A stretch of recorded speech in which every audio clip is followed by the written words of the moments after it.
Shubor nakaslem jong unongsan hima.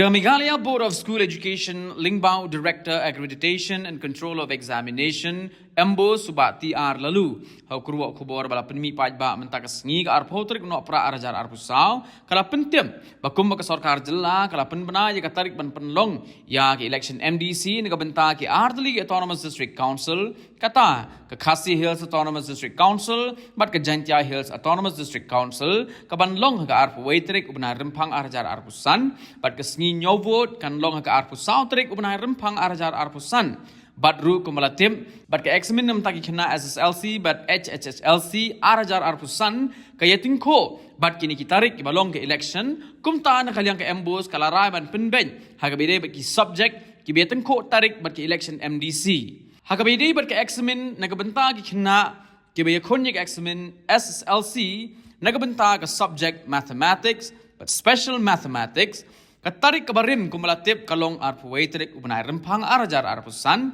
karbaya katarik kabathamay pat an penkenria yagani ka subject sya ka arpusan trik ubnay rempang arajar arpusan nagabenta kina kibasyong haga class 12 kibanya kunya ka examin HSSLC nagabenta ka subject physics katarik kabarim kadai haga arpusaw trik ubnay rempang arajar arpusan kadba katarik kabathamay pat kanlong haga hendreu tarik ubnai leber arajar arpusan nangta ke subject sociology katarik kabarim kadai arpusau tarik ubnai rempang arajar arpusan kal katarik kabathamai pat kadai khat pra tarik ubnai leber arajar arpusan